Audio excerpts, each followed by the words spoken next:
Yes, I think the biggest standout thing for me this year has been pedal kickback and the whole chat around it and all the devices that have come out and solutions that people are using to try and reduce the amount of feedback that's ultimately coming through the pedals on a bike. Are they hot or not? They serve a purpose, I think.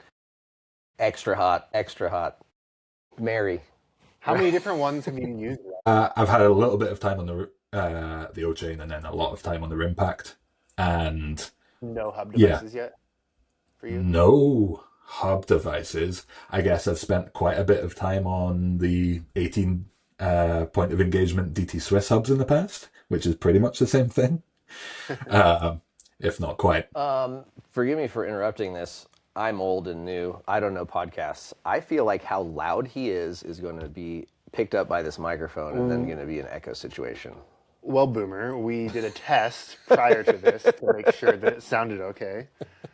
And if it's echoey, then that's just an excuse that I get to go do some shopping. So I just keep me can't in the hear back. myself for what it's worth.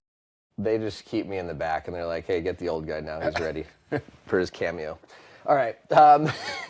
So this is a work in progress, folks. to kind of get into my thoughts on the pedal kickback situation just very slightly, there are probably some people out there who follow our reviews and maybe work for some bike companies who are tired of hearing me talking about pedal kickback, why I don't love VPP suspension platforms in certain applications and certain types of terrain.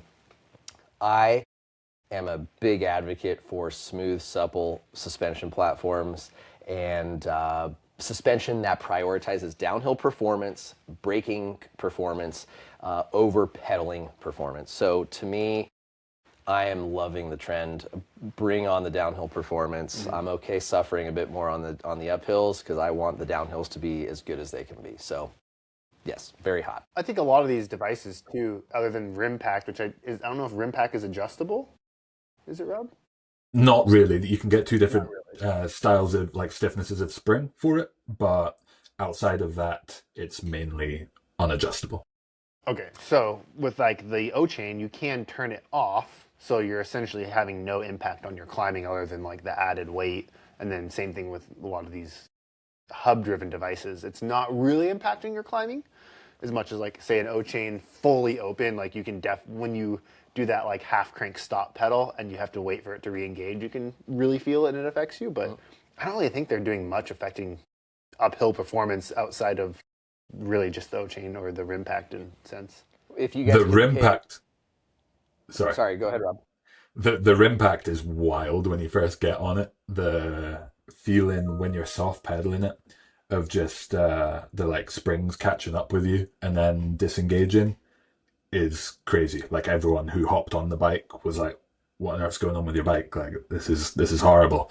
But then when you actually get it onto a climb, you've got enough force going through your pedals to the point that it fully engages, bottoms out, and then you don't really feel it. Yeah, makes sense. Yeah, I think, if you're doing really techie, low speed stuff. Your favorite stuff. Well, I mean, like if I was either in like desert, like real true desert stuff, or like, old school BC stuff where you're like doing like kind of like the half crank, like wheelie drops off of stuff, that would be where it would be scary.